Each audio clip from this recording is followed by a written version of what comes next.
Hi, and welcome to another Lorenzo's Music Podcast. I'm Tom Ray, and this is a podcast where I talk to musicians, people who create things for musicians, with a skew on the open source and Creative Commons realm. And today I have a person that's involved in music, makes music, and does a lot of other things. And we're going to talk about that today. So why don't you tell the people who you are and what it is you do? Hi, Tom. My name's Randy. First of all, I don't think I introduced myself earlier. My real name is Randy. But I make music under the name Lime Bar and do other things with that artist name. And so you'll find me on Mastodon as Lime Bar at Mastodon Social. And so I've recently been involved with a bunch of other artists on the Fediverse doing some cool projects that I think you wanted to talk about today. But that's kind of I'm from Indianapolis, so I'm actually in Indianapolis right now. Oh, I'm kind of curious. Where are you at again? Are you in? I'm in Madison, Wisconsin. Madison, Wisconsin. Okay, I have a sister who lives right near there in Beloit. So I've been making music for a long time. I took a big hiatus. Probably started kind of in the late '80s. I guess I was a teenager then, so I'm an oldster. But I kind of came of age during the '80s, so that's sort of where my teenage years were with music, and that was sort of the time frame when MIDI was kind of hitting big and making it possible for someone like a teenager who worked at a pizza shop to buy equipment and make music, at home. And so that's kind of how I got started way back then. But then, I went to school, got a job, kind of stopped making music for a couple of decades. And then during the pandemic, when we were all at home and everybody else was making sourdough bread, I decided to pull all my gear out of the closet and connect it back up and start making music again. So that's how I kind of got back into it recently. Here's what I love. You still had the gear. Yeah. I mean, okay, I sold some of it, but I kept most of it. Yeah. Right. No, right. I get it. I have many instruments that I still have where it's like I could have upgraded, but it's like, no, but that's the one I used. Yeah. And it's, it's old, retro now, classic stuff. So it's fun to play with. And, I found out pretty quickly that's, things are quite different. Things are the same, but they're quite different these days. So, I think one year I got around 2019, I got a Christmas bonus and I went out and bought an audio interface because you got to have one of those nowadays, right? For low latency audio, and started learning how to do everything digitally with, VSTs and all that kind of stuff. Very different from the 80s, obviously. Right. But one thing that was the same was I still even currently still use Cakewalk. Oh, you do? I was just talking with somebody about how Cakewalk is still around the other day. Oh, yeah. I was surprised too. So I think it went away for a while. I was using it back in the 80s when it was a DOS program. So it was all character mode. It was crazy. See, I don't know the origins of it. That's what I was going to ask you in a second. I was going to be like, when you were working with MIDI, because my only knowledge of MIDI is that it's something where it programmatically tells something, these are the notes, and then you can just change those notes on playback. And I was like, but before that, did it do more? Was MIDI something without a graphical interface? Yeah, I mean, MIDI was just the way to connect all these devices together and get them to talk and sync and all that kind of stuff. And Cakewalk at that time was just a sequencer. It wasn't, the word DAW came later, right? Digital Audio Workstation. They added, and that's kind of when they started pricing me out of the game. Was I couldn't afford the $500 upgrade at the time to go with their I think it was Sonar, their DAW version or whatever. So that coincided with kind of when I stopped making music as well. But fast forward 20 years or whatever, and I think BandLab bought them and bought the brand or whatever and brought it back and made it available for free.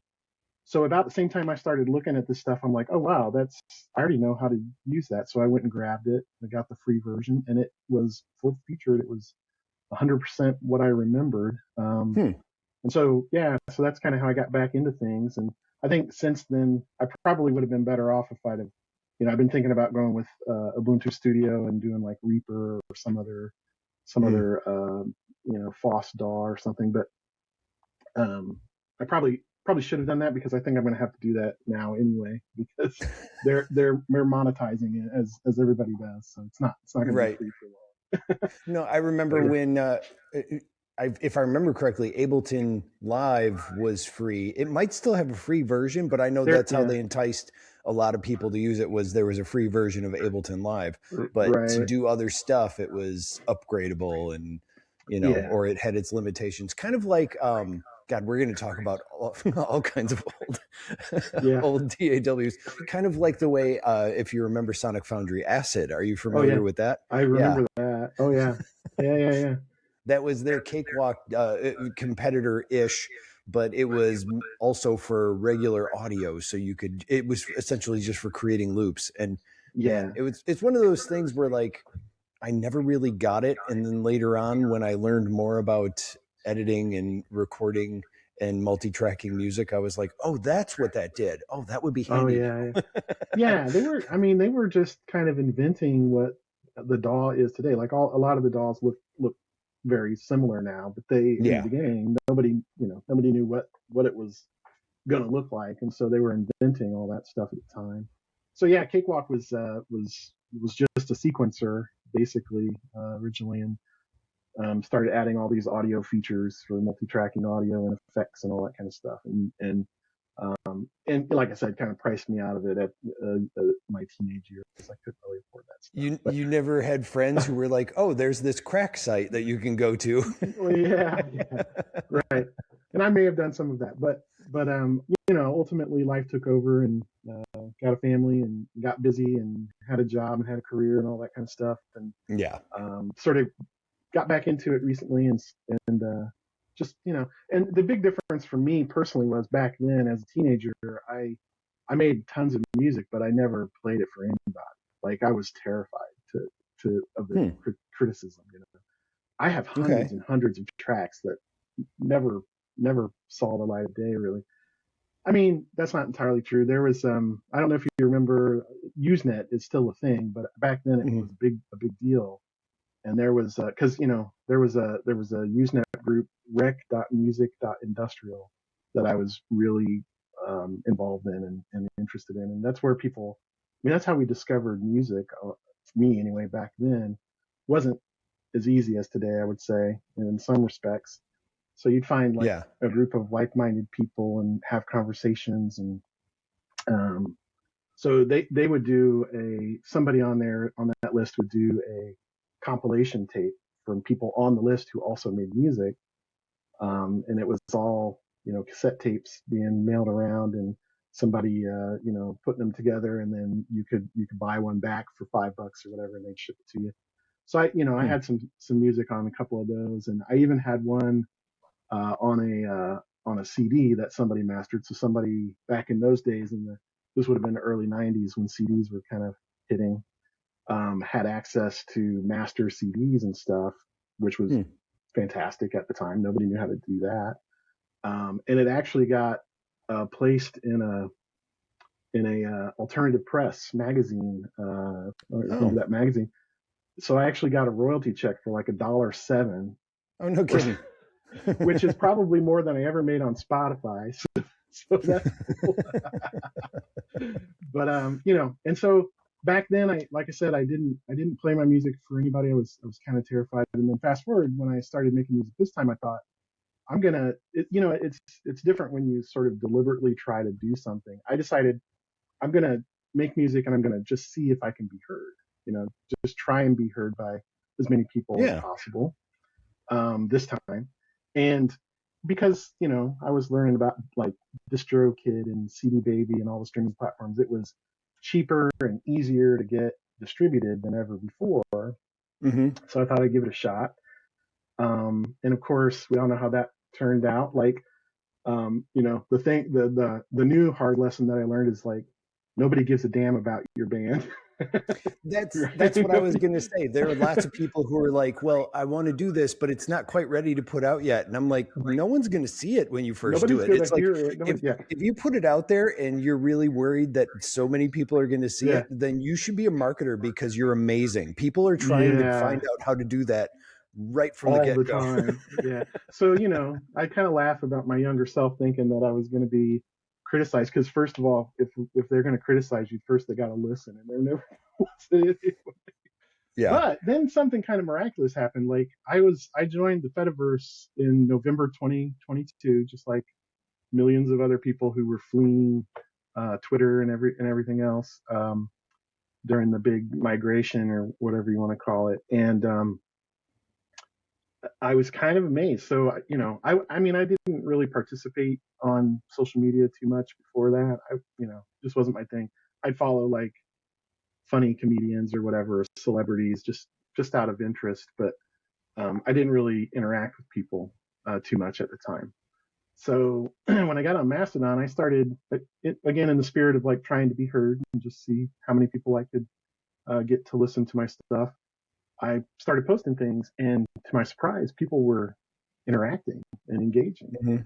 Which is something on the Fediverse I think is pretty unique. There's like a music and a musician culture that's pretty amazing. You have direct access to these people, and they engage with you like yourself. Like I could message you and you would probably respond, right? Yes.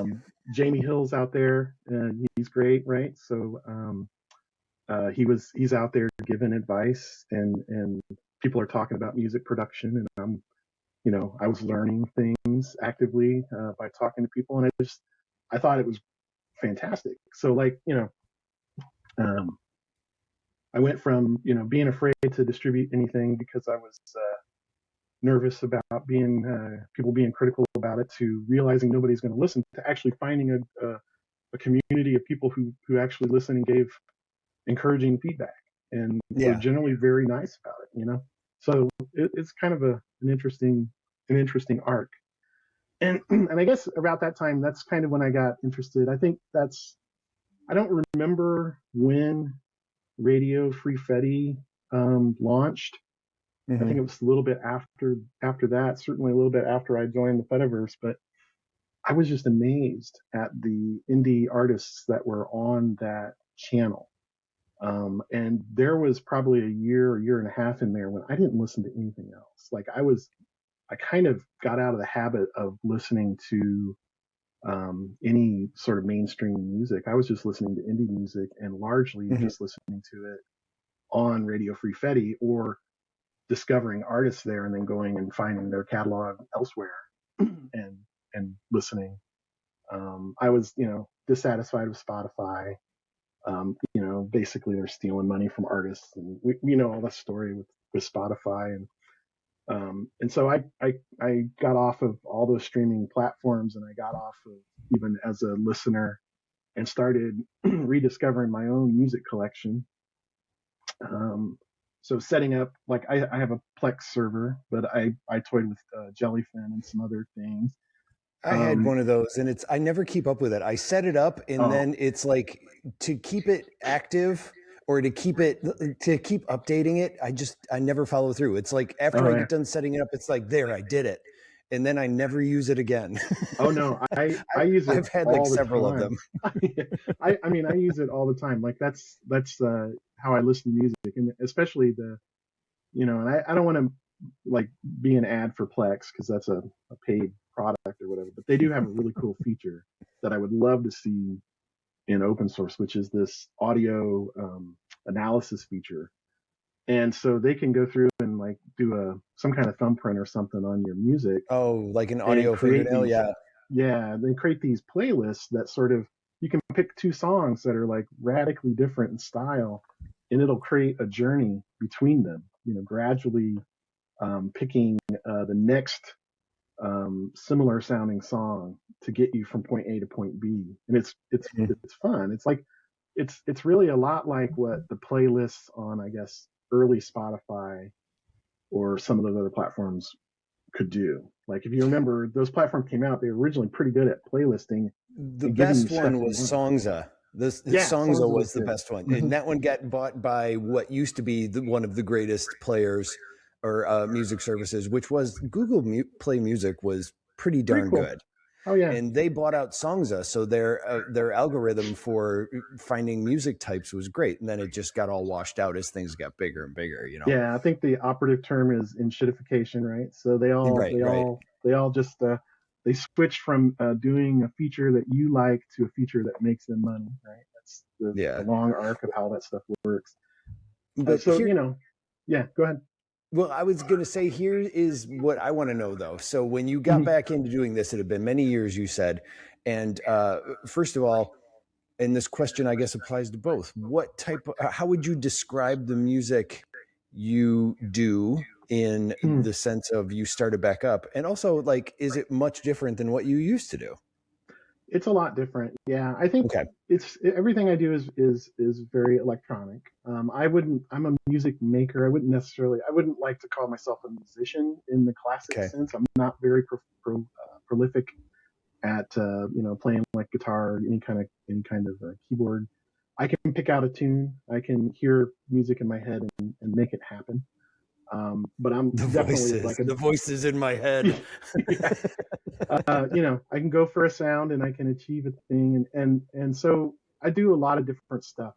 Basically I just follow my interests. So I like right at the moment I haven't made any music for a while, and I'm kind of, but that's okay. I know that happens, and I just sort of wait for something to inspire me. So and it's usually some kind of a new piece of equipment or a new mode of making music, a new thing, and that kind of leads into where we're headed here with this IndieBeat television thing, which is, one of the things that was kind of interesting to me was one of the processes that I use to make music actually involves starting with video and audio and cutting it together and Yeah, chopping what it are up. you using to do that? I've seen some of your videos, and they do Okay. have like you'll take found footage. Well, I mean, old foot public domain. You'll take Yeah, footage, I'll take footage. Yeah. and you'll loop them and do things to them. But like, Yeah. what? First of all, what are you using to do that?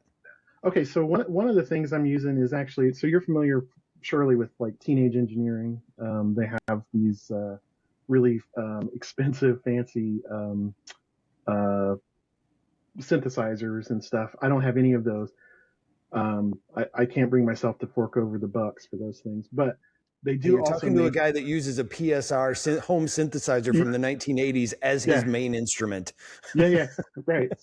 Yeah, I've got my old stuff sitting over here, but like, they have also these little devices that are called pocket operators that are like basically toys, but not. They're better than that. And at one point they put out an app in conjunction with a Pixel phone with Google called the um, Pixel operator, and you start with video, and it's meant to be. I think it was designed to be sort of like you take some video with some sound in it, and then it'll find all the transients, and it'll give you little pieces that you can play with and sequence together a track. And I think it's kind of a toy, right? But you can misuse anything Okay, and no, use it wrong enough, and you might be able to create something interesting. And so that's what I started doing. I started taking video elements from other artists, for one thing, I don't know if you're familiar with Flock of Nazguls that's on Fedi, but they were no. doing an everyday custom patch with synced visuals on Twitch for a long, long time. And they release everything as a Creative Commons license, non-commercial, certain CC license. And so I just, technically, I guess I could have taken the material and just ran with it, but I like to ask. So I reached out and was like, hey, do you mind if I have a go at some of this material? And so I take snippets of those videos. I take other pieces of music that I've made and maybe some video that I've taken and bring it into this app. This is just one of the ways that I make music. And then sort of instead of using like found sound and video. I purposefully bring in clips and things that I want to mash up. And so I use the pixel operator to do some of that stuff. And then you can sequence it and get a whole track going. And then I typically bring that track out with the video, so everything's really synced up magically, and then bring it into a DAW, cut it up, and do further work, finish it off. Add additional drum tracks or bass or whatever it wants, whatever it needs. So you're doing the video in an app, though, is what you're saying. That's how you're doing the. So here's a quick question about that. So when you're talking about this, and I think maybe you had mentioned it, but I didn't understand possibly the way that you explained it. But are you talking about that time when Google had a bunch of people just make singular apps that were really, they did one thing, but it was like one weird thing? Because I used to have one of those and it was fantastic. And I lost it recently and I can't remember the name of it. It was basically one where you could take your phone and write in anywhere in the room, and you could turn on the camera and walk around and go behind it and walk through it. And basically the words were just floating in midair. And I used to use it all the time. I didn't use that one. I know what you're talking about, but I think it was that same, whatever model of pixel it was. It was like that's what that look of surprise was on my face. I was like, oh, I know what you're talking about. Cause I'm like, what app are you? And then I'm like, oh, it's one of those ones where it was like a one-off that they did to go like, we're teaching people how to make things. And then they make some like really just no one asked for it app that's like, I've never seen anything like this. And then so I that's just one of the ways that I found to make music. It was just, something to get inspired by, something to play with. And I've made music like more conventionally in the DAW as well, just like picking out a melody, figuring out whatever progression I want and that sort of stuff, and sequencing the drums.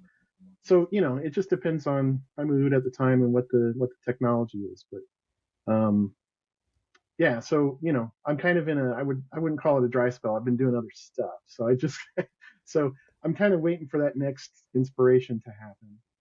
But really, that's what I started making videos that way, and then I had other tracks that didn't have videos, and I was new to the Fediverse, and I found out about PeerTube, and I thought, hey, this is pretty cool. So I started uploading my videos there.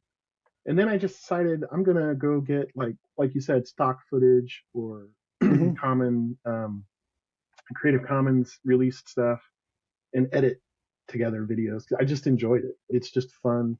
It's just, I guess, another way to experiment with the music, to find some more creativity out of it. And so I started. Where do you look for the videos? Oh, they're on communitymedia.video, which is basically there's links in my profile on Mastodon to everything I do. Is kind of the but I've done videos for just about every track I've made in recent history, just because I like it, just because it's fun. Now, you mentioned that some of the videos you use, they're under Creative Commons along with public domain. Now, I've noticed that you don't release your music under Creative Commons. Why is that? I do some. So I kind of experiment with both. So there are some things where, especially if I'm starting with some, again, it's back to that deliberate thing. So, and I try to encourage other artists to do this. It can feel weird. I think a lot of musicians maybe have some trepidation about just releasing their stuff in, as Creative Commons licensed. It's a little different though if you go into it thinking purposefully. Again, like same thing. It's like I'm going to make music to try and get it to be heard. If you go into it and think I'm going to make some music with the intention that I'm going to release it under a Creative Commons license, it's very freeing. You don't have all this. I don't know. Let's just call it capitalist sort of thinking about what if somebody steals it? What if whatever? Because that's all out the window. You're going into it with the intention of releasing it this way, and it does feel pretty. It does feel pretty different, I would say. And freeing. Yeah, I mean, it is a good way to go, and I've been doing more and more of that. I think in many of the last few things have been. I'm starting with another artist. I think Axwax had some CC music that I messed with. Fugue State Audio had some, or Fugue State had some, again, some audio and video. There's another artist, Attacks the Darkness, who I've mashed up some stuff with. And I even got involved with the bonk wave, which I know you've run across now. I've run across, but I still don't entirely understand it. That's okay. But I'm very amused by the entire concept. Yeah. Yeah, bonk wave is whatever you want it to be. That's my answer. Or what? Yeah. So yeah. I actually, for one of the compilations, one of the most challenging things I ever did was I took all 4 of those artists and made a track using all of their pieces from all of their material, which was really challenging to get it all to fit together. And it went through, you know how music, art, anything goes through a really ugly phase before it sort of becomes its final shape. It went through the ugliest imaginable phase. I was thinking for a while there, I can't pull this off. But just in time to submit, I finally got it to a place where I really like it. I think it's one of the better things I've ever done now. But yeah, so yeah, just that was inspiring. That was like a little challenge to myself, something to try. So that's the kind of thing that gets me being creative, I guess. But and the other thing is like like I said, I came to the Fediverse and I found Radio Free Fedi, and I was so impressed with all of these artists, all these indie artists that I was hearing, and I don't know, Radio Free Fedi was a little bit different than, I mean, we've had internet radio stations forever. There's a lot of great ones, but to me, they were doing like artist forward, artist promotional stuff, right? They were trying to support the artists like as mission 1 or whatever. And I felt a little different to me. And so I was pretty into it, and like I said, I listened to that pretty closely for a long time. I discovered it a month before it went off the air. So I really don't have a history with it. Yeah. I know of it. And I know that they did a comeback revival sort of like weekend thing that they did not too recently. But but so I reached out to them because I was listening in my headphones or on my phone or whatever. But I really wanted to listen to it on my my stereo system. I don't have a great system, but I have a something that sounds a little better than my tinny computer speaker or whatever. And so I reached out, and for better or for worse, mostly for worse, like in my house, we have, I'm all in on Roku devices. I kind of wish I wasn't at this point. They're in the enshittification phase. But I was a software developer for many years, and then I'm still interested in doing software development, tinkering mostly. And so I learned how to make Roku apps. And I offered to make the Radio Free Fedi Roku app because I wanted it. I wanted to be able to sit in my living room. All of my audio goes through my television, right? Through my stereo system.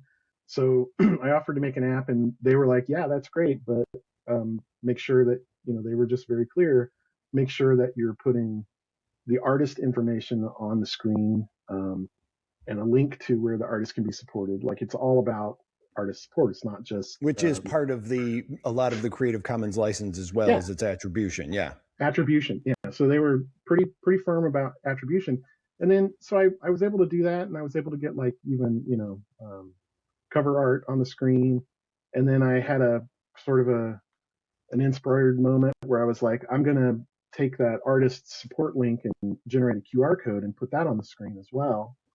So that if I'm sitting here and I'm listening, or I'm doing housework and I hear a song, I really like it, I can go scan it with my phone real quick and get right to the artist's webpage. I never put together that process. Okay, sorry. This is coming together with things we're going to be talking about in a minute. So, and that's where I'm headed to. I think we're on the same page. I did that for Radio Free Fedi, and it worked out pretty well. And I think, I also, like, by the end, I think there were hundreds of downloads for that app. So people were listening and using it. And then unfortunately, like end of 2024, like apparently a month after you discovered them, they shut down. I was really late to the game on that. Yeah. So when they shut down, then very quickly the IndieBeat came up. So Kirsten,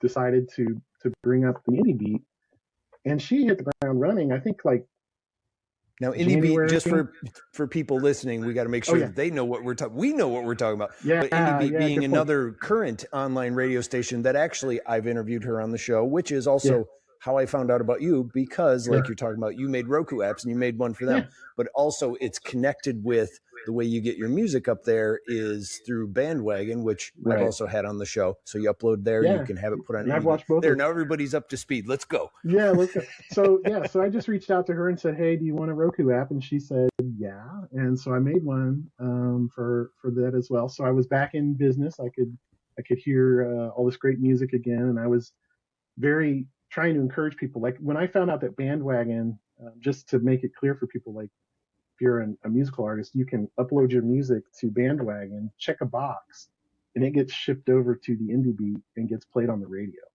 like on the internet radio. And that's pretty low barrier to entry. It's pretty cool. And I can tell you, because I also made the bot for the IndieBeat that does the now playing info. Yeah, I did that as well.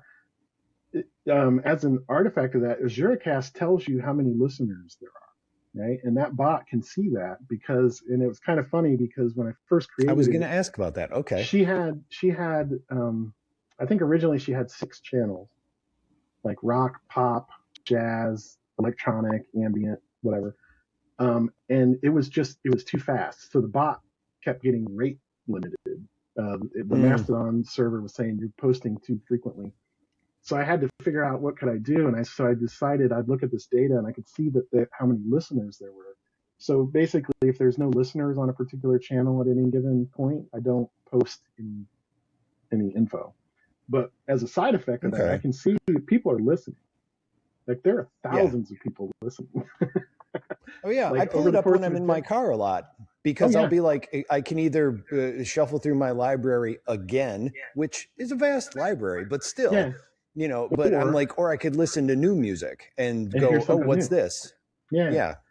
So I made that app and I made the bot for her. And in the process too, I just happened to notice that she had an Owncast server sitting there, live.theindebeat.fm.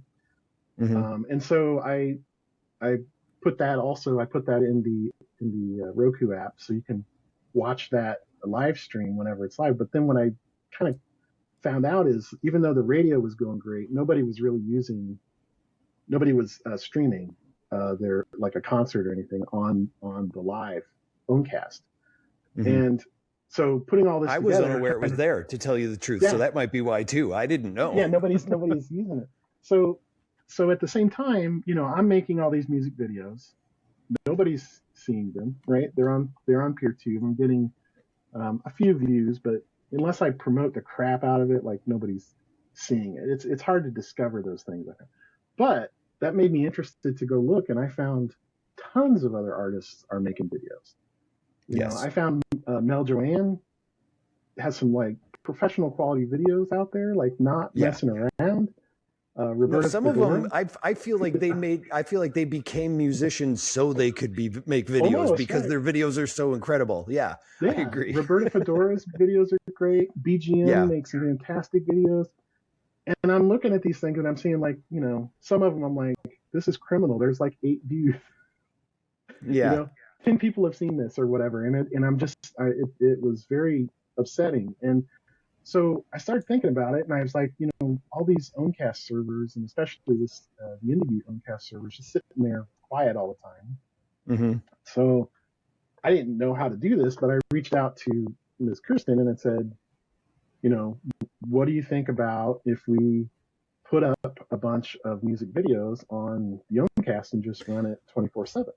Okay. All And right. Now here's where this. So let's get to this. All right. So let's organize this whole thing. Now, while I have known you online for a while, actually, most of the people I talk to on the show, I know them on the internet, and it's exciting to talk with them in person. yeah, But it's so funny catching up on the history of how it all came about. Now, yeah, here's one where it came about, and my knowledge and learning of what we're about to talk about it comes from so many different places because it's the internet and there are tons of places to do yeah, this.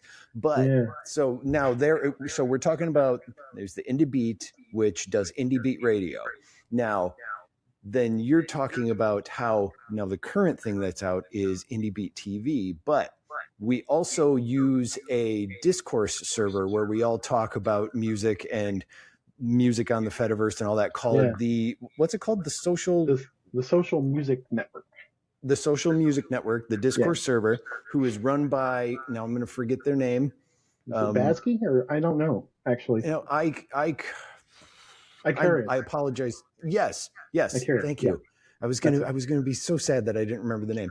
Who invited me to this discourse, and in there we talk about like open source music and the Fediverse music and all kinds of stuff like that, and have discussions. And many discussions have been started. Now, the person who shared this IndieBeat TV thing to me was on there, and it was Roberta Fedora, and you guys started putting up a submit your videos sort of thing. Yeah. Now, this is where it comes in, because then you also contacted me and said, hey, would you like to do some promos for this thing? And then I'm putting this to different places, and I'm like, are people getting it? And am I sending it to the right place? So now you're saying that it did start with you contacting you contacted her about the IndieBeat radio. Oh my God, I'm having trouble organizing this in my own head.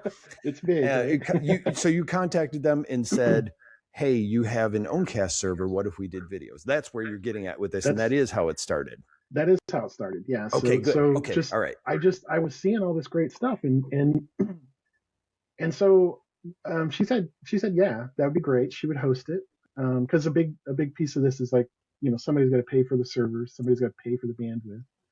And she was game for it, and was interested in doing it. Really, I mean, obviously she's a huge supporter of indie music. Like she couldn't not be and run the IndieBeat radio, right?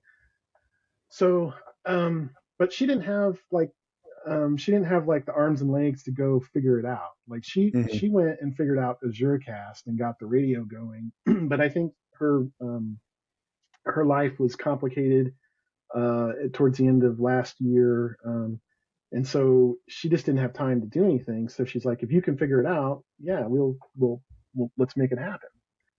And then this is where, you know, I had no idea what I'm doing. But I have a background in software. I wouldn't call myself a Linux guy at the time, but I'm becoming one. And so I had to go learn everything. And it took me a while. So I think probably mid last year is when I started talking to her about this, and I started looking at stuff. And Which is still pretty good turnover time. Yeah, it only took about. I mean, and honestly, we were ready to go, probably maybe mid to late October, but we wanted to wait because we knew MTV was shutting down in Europe. Oh, right, so, yeah. and I think Mel Joanne suggested, hey, you know, there's this period between the holidays and New Year where everybody's bored.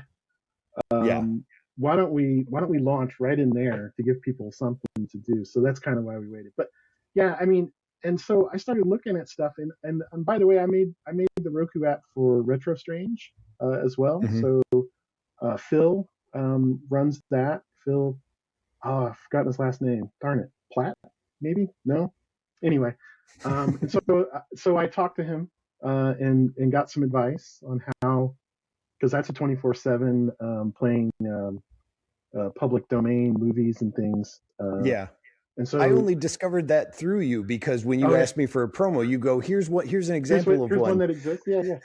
So I talked to him, and you know what he's doing, I think, is he's using OBS, and he's got like a mini computer, but he has I think they're in San Francisco. He's got a fantastic internet connection and all that kind of stuff. And I'm like, this is not going to work for me here where I'm at. So And OBS, I started to come to the realization that this was going to have to be something that I'd have to run on a cloud server, run on a VPS, which is also something I've never done before, so I had to learn.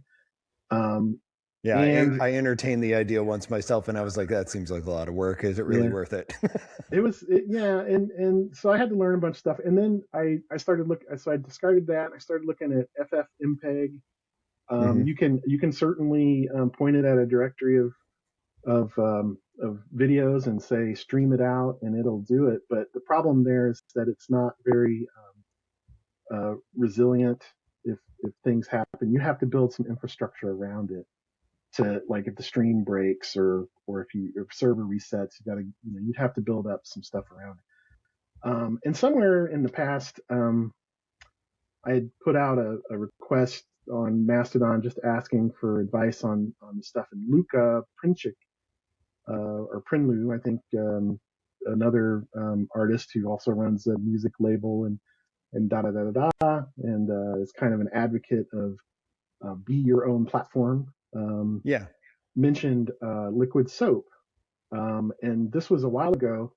And at that time, I'd gone and looked at it, and I thought, no, this is too much for me. I don't understand this, and I kind of went away from it.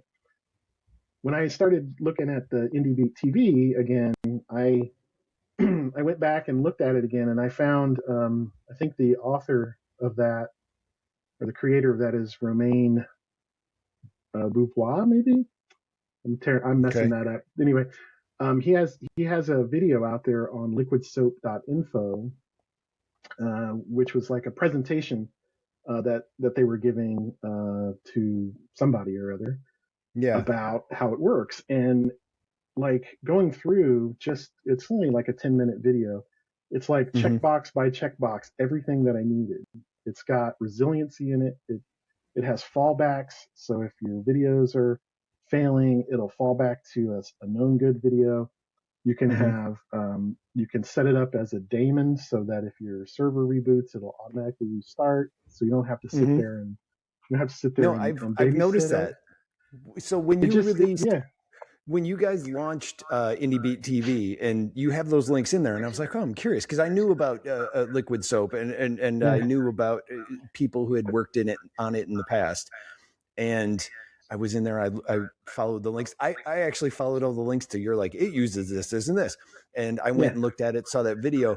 But one thing I did notice, and with you saying that, it must be true. Because there is a little thing on the bottom of the video, or underneath the video, that goes server running for this amount of time. And I'll notice every time I go jump in there, it'll be like the server's been up for like 7 hours. And it's like, no, it's been up since like New Year's Day. Something happened, and it dutifully restarted the stream. That's awesome.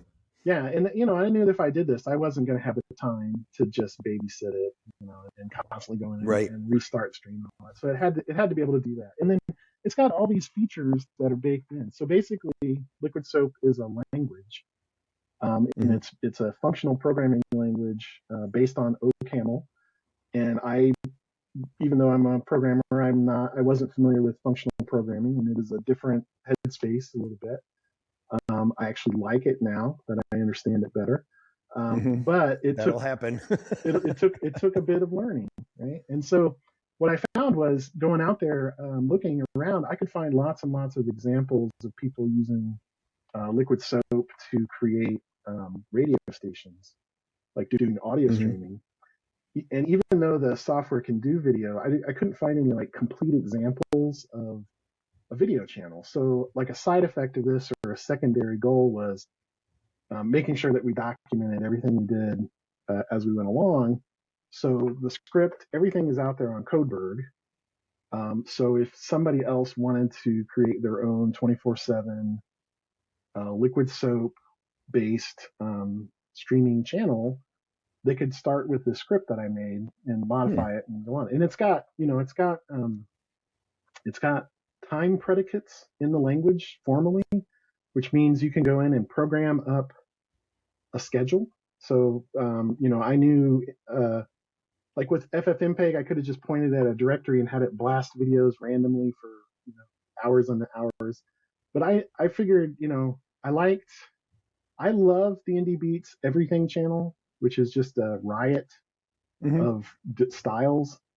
I discover a lot of stuff, but I also like those sort of genre-based channels. Yeah. Something a little bit more consistent. And I also like the curated channels. So like Sam, Ethical Revolution, Nam curates a radio station there. There's a Bonkwave channel curated by Keith Marshall. There's also Audio Interface, which is curated by Zylander. So audiointerface.org does mixtapes. And so, I like those sort of curated things, and I like the genre things as much as I like the fire hose. So I knew going into this, and thinking back to when I was young, MTV came out, we had, you had Headbangers Ball, you had 120 minutes, you had, new music segment, you had all these segments, and I wanted to be able to do that. And this language could do that. So you can schedule programming. You can schedule in jingles and station idents, and you can schedule in eye candy, right? Yeah. So you got to have some breaks between the music. You got to have some quiet moments. You got to have some visually interesting identity for the channel, and you can program in all of that stuff quite easily with this.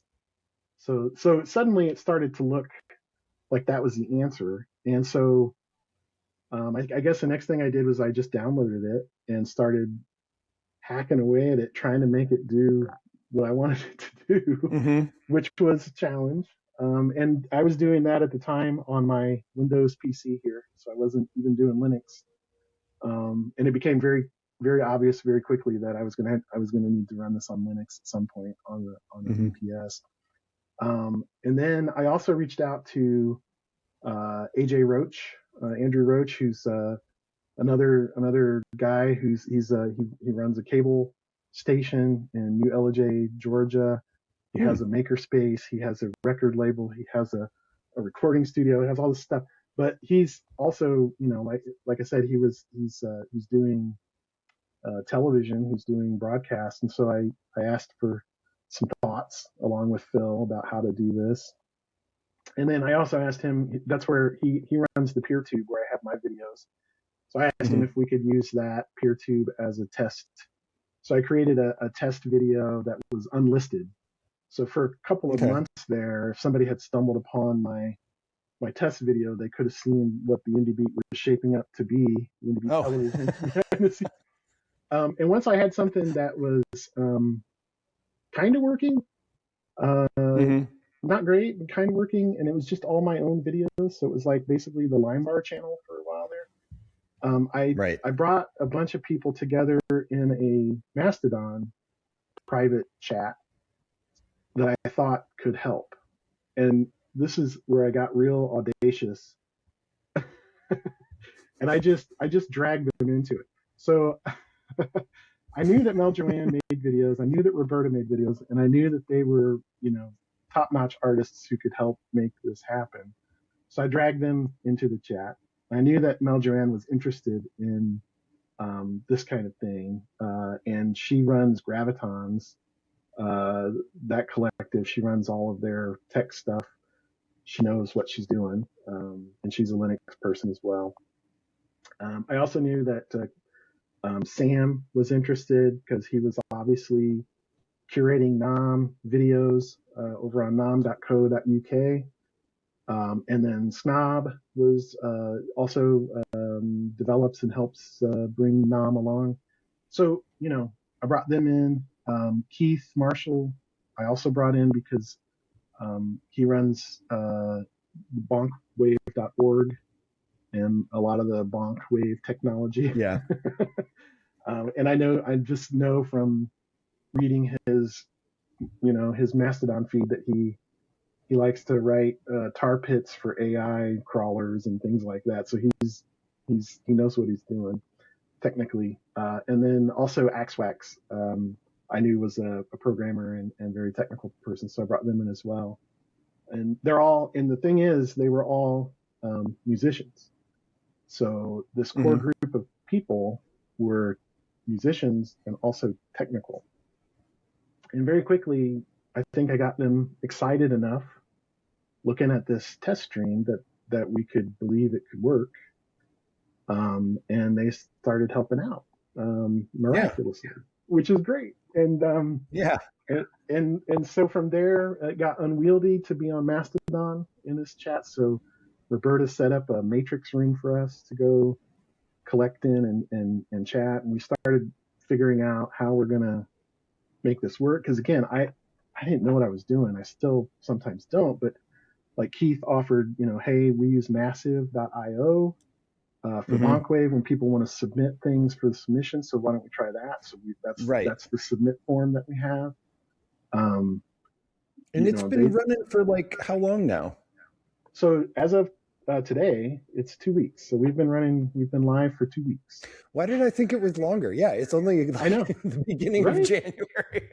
I check in on it all the time. And this is what's great about it is like you were saying, it's like a actual streaming TV channel, and it has rotating shows. It has a rock segment, it has a pop segment, it has an animation segment, which I've submitted a bunch of my animations to. Yes. And in between, it's got little promos and things like that, which is how we were connected. Now, for people who are just hearing about this, now you were just talking about Massive, so people can still submit videos going forward, right? I mean, of course, it wants to have new content. It's not like now it's done and these are all we're going to play.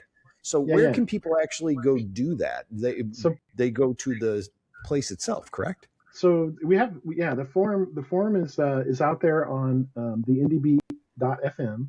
There's a link for TIB TV, the IndieBeat TV out there.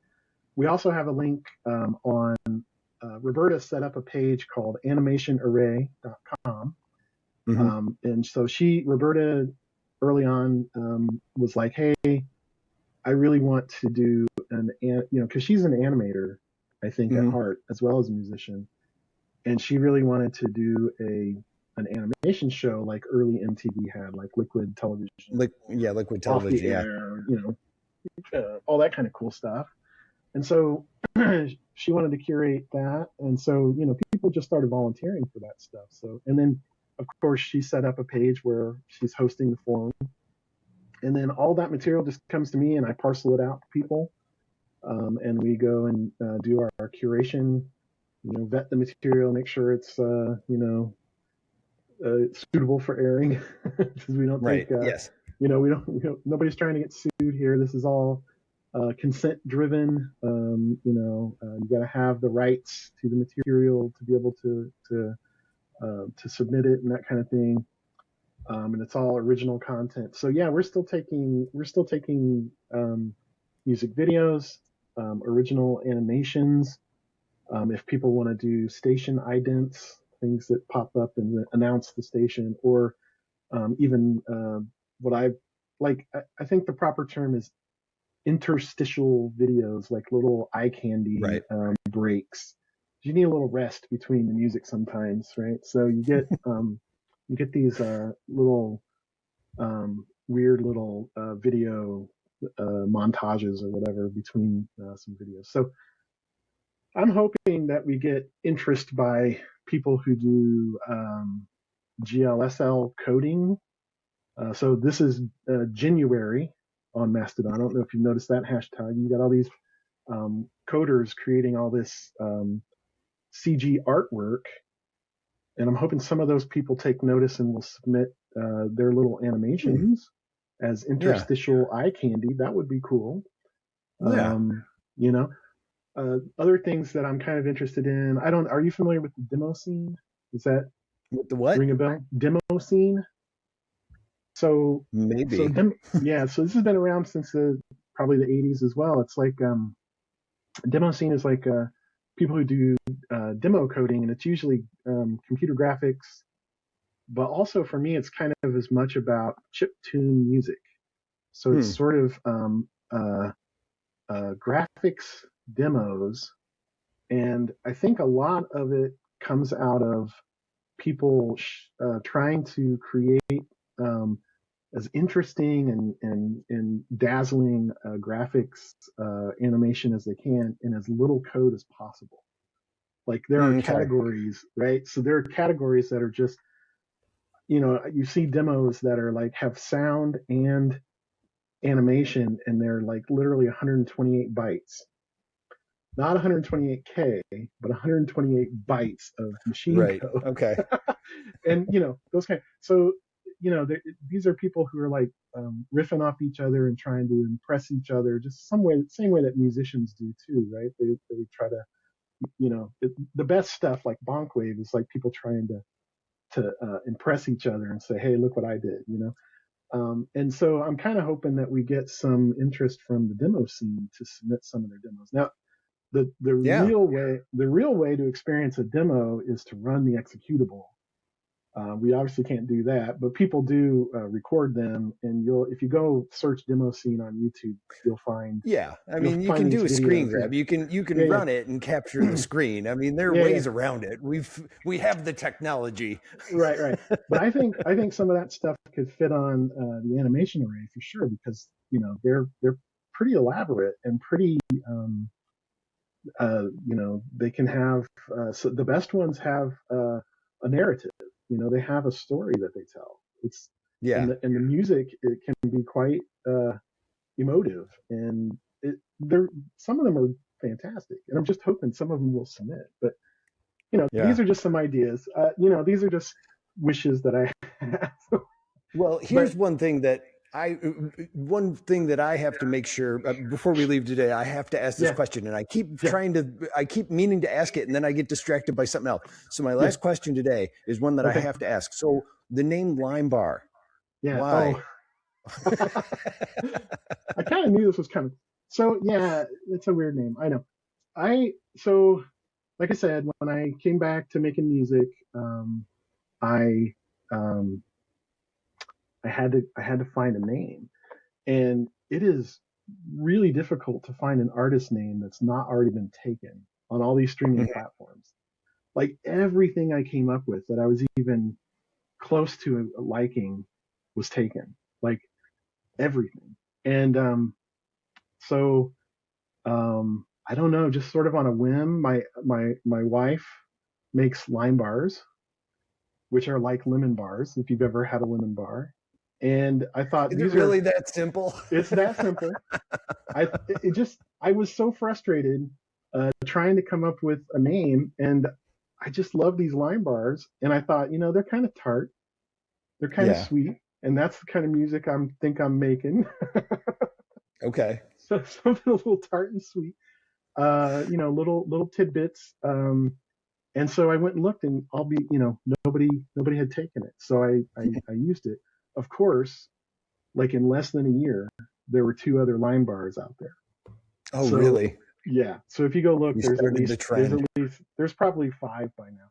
But like, at one point I was thinking I should just pick a large random number and be that artist, because you can't avoid colliding. I guess Lorenzo's music's probably not going to have somebody else take that name, but Lime Bar,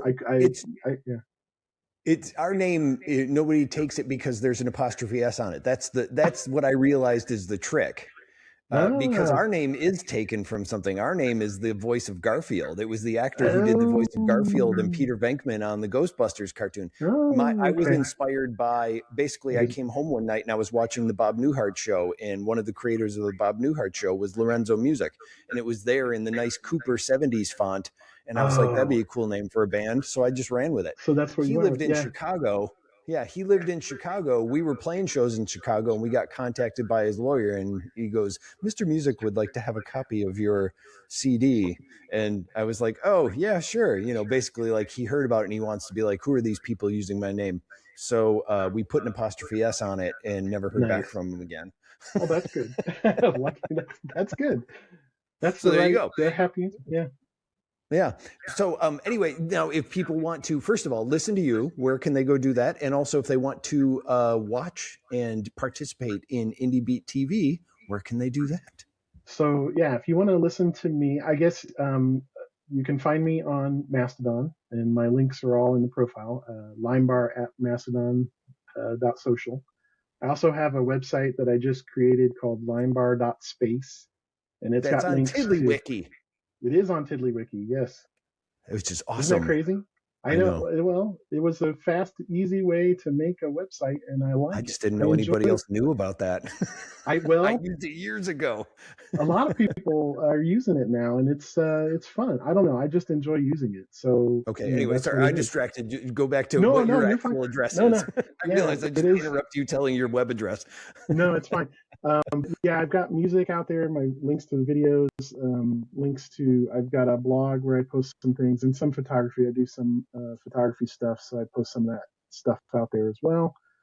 And then the real show is tv.theindebeat.fm, which is 24/7 consent-driven indie music videos from across the Fediverse. So go check it out. It's really fun to just pop in there. Yeah, I know. Well, it's addictive. Like you start watching and you can't stop, which is great. Yeah, I think you can submit your music there too. Yes, or video. That's right. Sorry. Underneath the video, there's a link that will take you right to the submit form, and so if you're making music videos for your indie music project, please submit. And if you're making original animation, which I didn't realize that you did until we started doing this. So now I've seen some of your animations and I'm like, these are great. Xylus and Dexter is awesome. And every time I'm in the chat, people are like, what happens next? So they're all waiting for the next episode. And then I found out you guys contacted me and you're like, are you guys going to make more? And I'm like, you guys had used all 9 videos already? And they're like, what 9 videos? And then I had to reset. You guys only got 1 video out of my series of 9. Yeah, it didn't come through. So now we have them, and Roberta is actively cutting together episode C of Animation Array. So you'll find out what happens in episode 3 of Xylus and Dexter in that one, and then so on and so forth. So yes. Yeah. No, it's a lot of fun, and it's a great channel. I'm super glad that I got to talk with you today. It was nice to finally meet you in person. Yeah, thanks a lot. I appreciate it.